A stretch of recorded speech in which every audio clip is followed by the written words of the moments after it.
Hi, we're the Art is Murder. I'm CJ. And I'm Andy, and you're watching Grasser Production. Hi, I'm Bea, and this is Grasser Production today with The Art is Murder. Hi guys, how are you? I'm good. How are you? Fine, thank you. A hard time lies behind you, CJ. You left in 2015 The Art is Murder. Yeah. And you announced that not the money was the point for leaving, it was a drug addiction. I was Is like that everything. right? It was kind of like a culmination of a lot of things. I was in a shitty place personally through like my own problems with drugs and money, and like it was making a negative impact on the band. So it was better for me to try and like let the band carry on without the bullshit I was creating, and then try and fix myself before I would kill myself, like not through being depressed, but like I was using a lot of drugs, and so like I needed to, sort my life out to become a husband. I was getting married. Money was like pretty shitty for us because we were working and touring so much. So it was like a combination of a lot of things: money, drugs, being away from my family a lot. But I think like the amount of drugs I was doing was having a negative impact on my mental health, which was making me worry and go get angry and all of these things. So, I think now I can deal with these problems, even though we have similar problems. Like, like now that I'm like clean-headed, it's a lot easier for me to deal with those issues. Okay, why did you came back to The Art is Murder? Because I miss again, a lot of reasons. I miss the guys. Like I spent the last 8-9 years, like every second of the day with the guys. I miss being on stage. I've played in a band since I was a fucking little kid. So like it's what I'm meant to do. People have a calling in life. Some people don't have anything in life. They work 9 to 5. They save to buy a house. They pay off that house, and then they die, and they have nothing to show for their life other than a house that their ignorant fucking pissant children take off them when they die. So I'm meant to be in this band. I'm meant to be on stage and performing and doing the things that I love with the people that I love.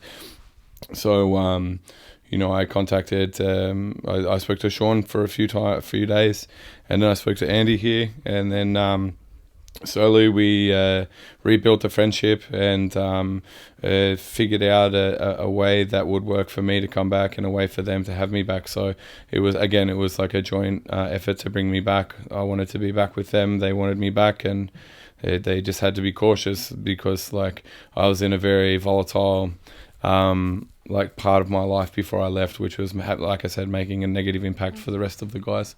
So I had to make sure that wouldn't happen, and I would be a better man, which I think I am. Okay. Your last album was released 2 years ago. Have you already worked on new material that fans can look forward? Andy can take this one. Yeah. Yes. Let's go. Tomorrow at 6 p.m. we'll announce that we've finished, so this won't even be out yet, but we'll announce that we've finished writing a new album. Okay. And it's nearly finished being mixed also. Okay. And it'll be out before the end of the year. Great. And we'll do a world tour. Okay, that sounds awesome. Like we always do. Conquer all. Okay. In the Metal Hammer interview, you mentioned that you don't want to do it like Suicide Silence and put some clean vocals into. Well, without the clean vocals, nobody wants to do anything like Suicide Silence just did. So Okay.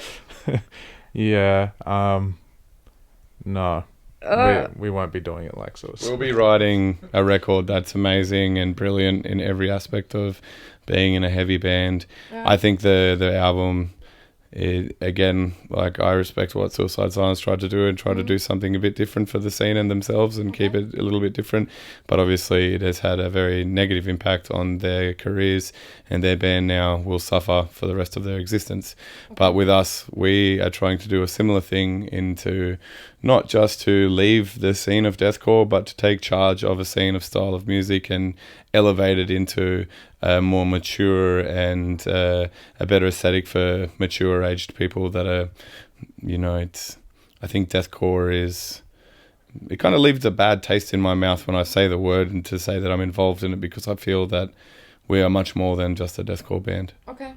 your friends could already be happy about a new music video to No Absolution, which was released on the 20th of January, because everyone immediately noticed that you are back again.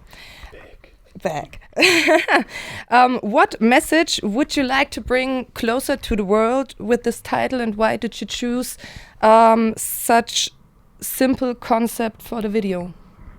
Well, we didn't really have much time, so like it was shot in our friend's garage. Sean's garage. Really? Really, you did? Okay.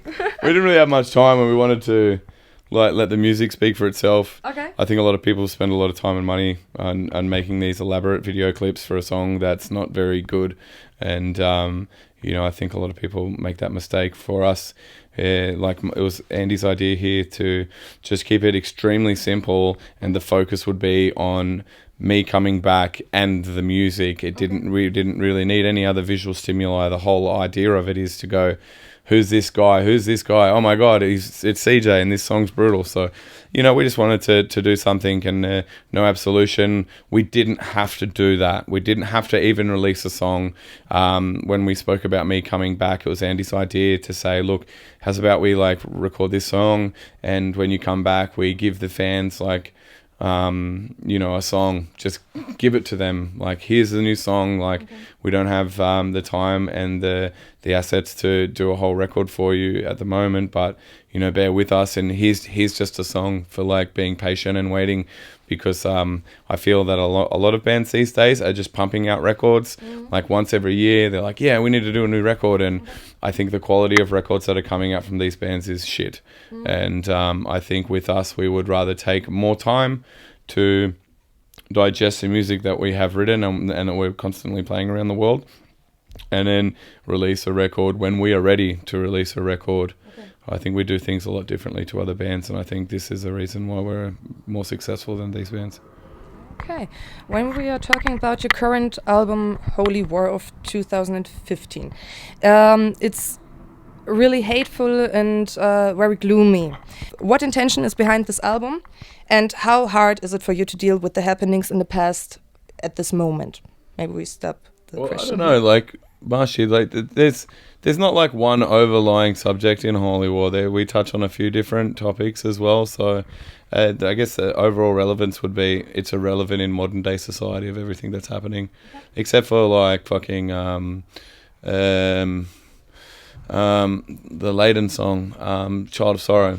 Child of Sorrow is written like it's like a storytelling moment from when like the Christians invaded like Holland.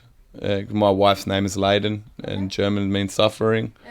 And the city of Leyden in Holland was attacked by the Christians, where they burned all the pagan churches and like killed all the men and women and left the children there to suffer, and that's why they call it Suffering is Leyden. So that's my wife's name, and I wanted to write a song because it's an extremely like interesting subject, and it's very like it's a dark past, and so that's it. But everything else is quite relevant to modern days, religious ethics, the ways that religion and politics is shoveled down people's throats, and also with Fur and Claw, it's like more of animal liberation kind of thing. But Marshy definitely can word things a lot better than I can for this particular interview.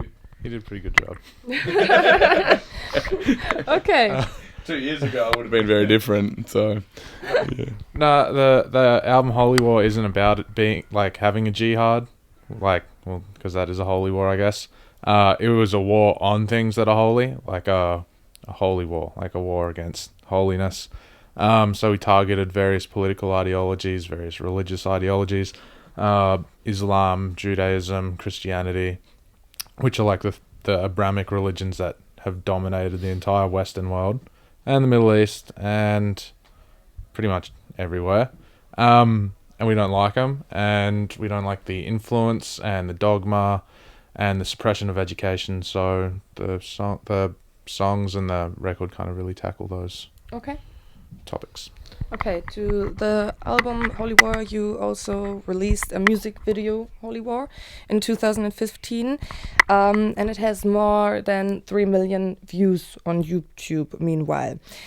The video is very aggressive, but still very thoughtful. What do you think is going wrong in the world these times now? And do you think the more brutal a video is, the more the people realize something? I think that the music video was done pretty well in that we touched on all of the different targets of the song's lyrics.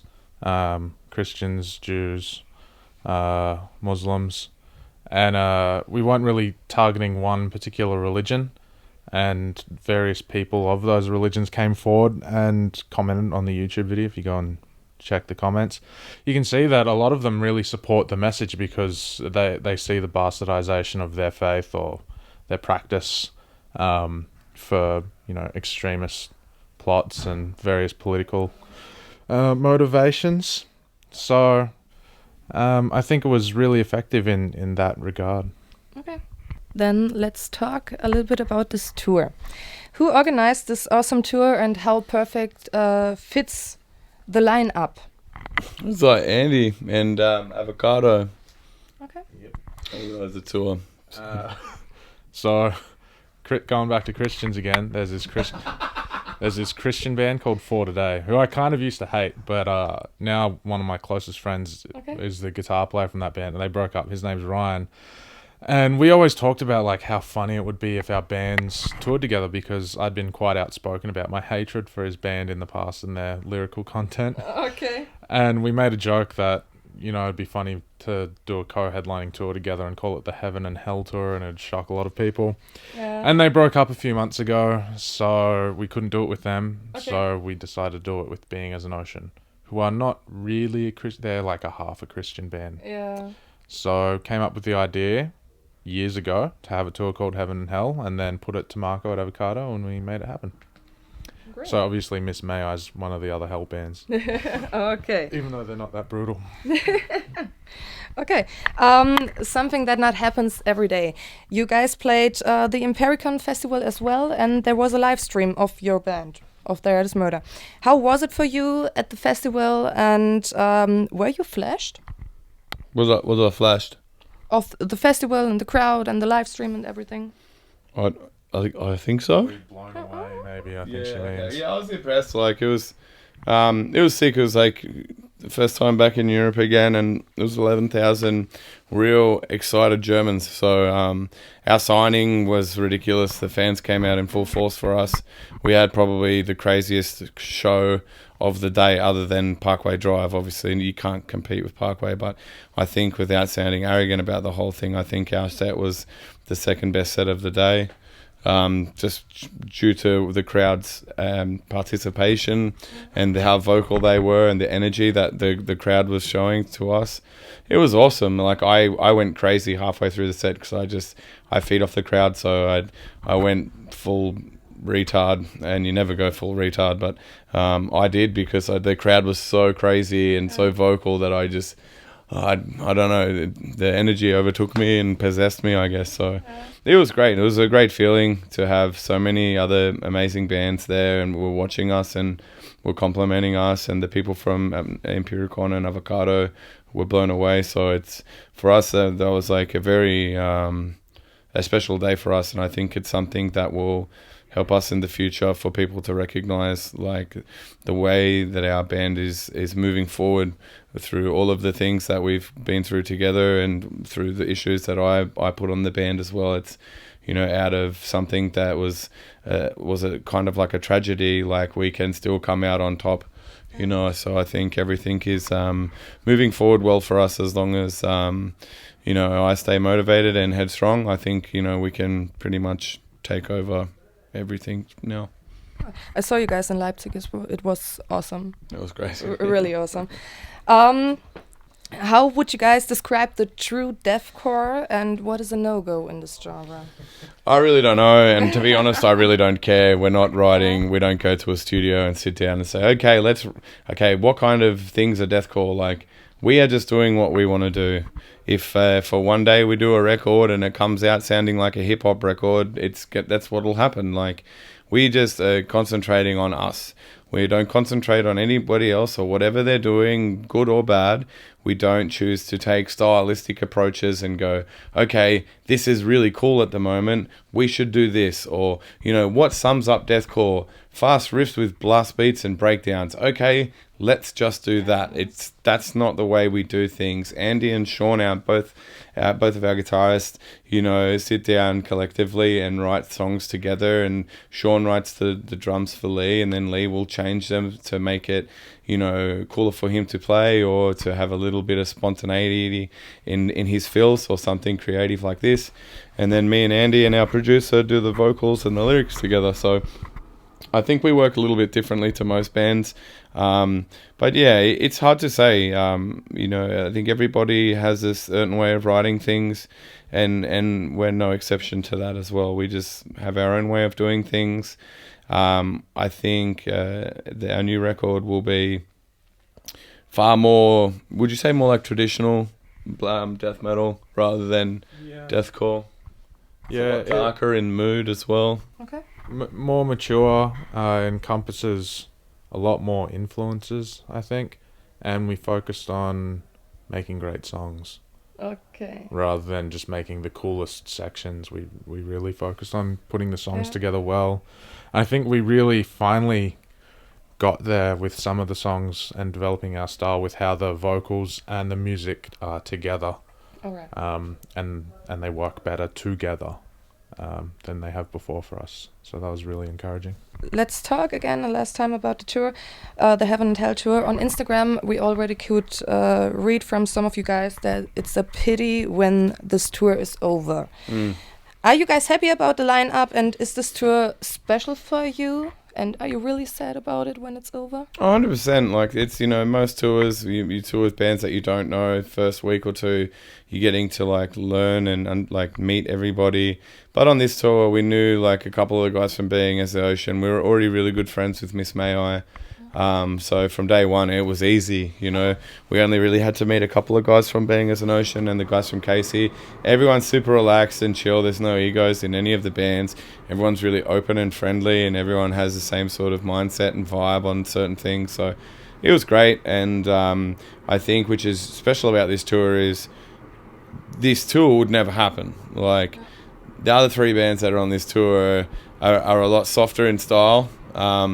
And a lot more marketable to be playing in you know, in bigger crowds, because it's more socially accepted than, you know, our style of choice of music. But I think it's working really well for a lot of bands, or like all of us, because there's people that are coming to the shows that hate our music. They're coming here to see Casey and Being as an Ocean, and then, you know, they'll stay till the end and they'll watch us, and then maybe we'll win some of these fans over. And you know, it works the same way. There's a lot of guys that just listen to like heavy metal, and they're only coming to see us, and then they might catch a couple of songs from Miss May I and Being as an Ocean and go, oh, hang on, these guys are actually really cool. So I think it's like it's a really smart move for the future of all of our bands playing together, because again, it's not something that would generally happen on a tour, having such very different stylistic genres together on the same bill. So I think for us it's working well, because both, especially us and Being as an Ocean, have a really good draw in Europe.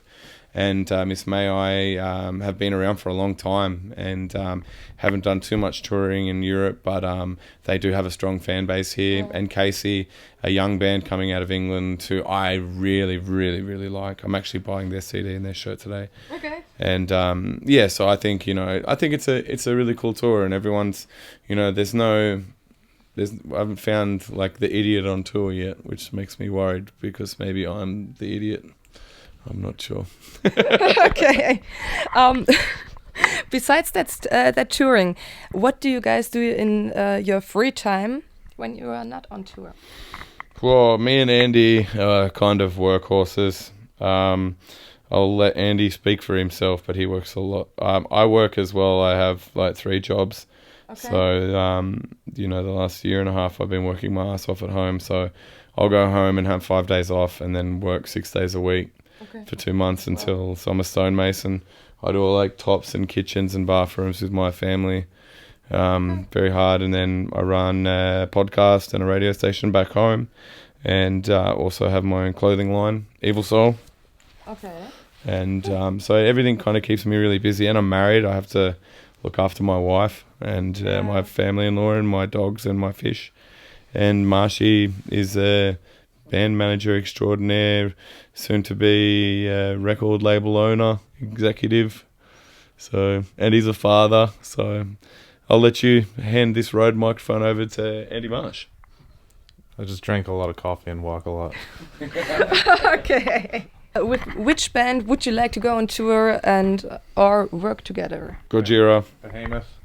Oh, okay, that was fast. Both of them at the Both same them. time. At the same time. Yeah, and we'd be like in the middle, just having like a. It would be awesome. Like if we could have a threesome with them, we would be that hot little fucking blonde Swedish girl, and Kojira would be that big black man in front of us in the pussy, and then Behemoth would be the big black guy up the arse from behind us, and we would be in between of them, getting smashed like at the same time. I think that's what Andy was trying to say, and I just said it, which is probably inappropriate, but I think the viewers will like this one.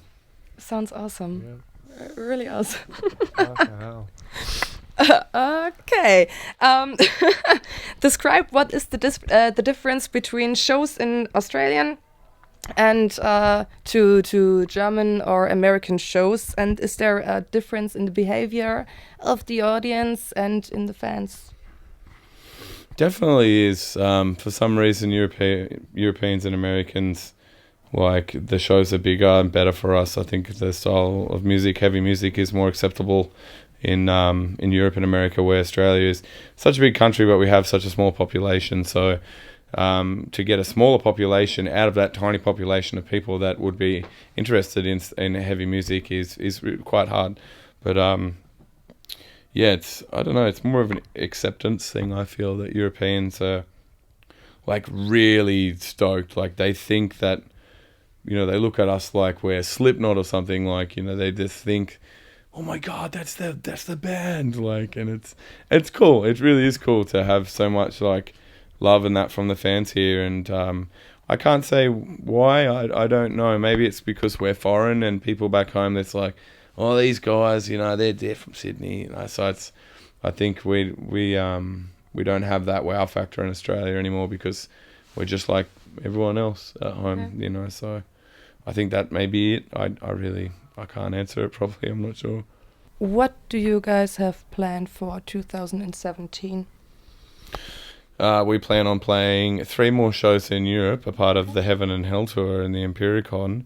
And then Andy will go back to America, I'll go back to Australia, we'll work for 2 months. Then we might do a little run in Australia. And then we can't say anything else. Okay. Can we? New album, world tour.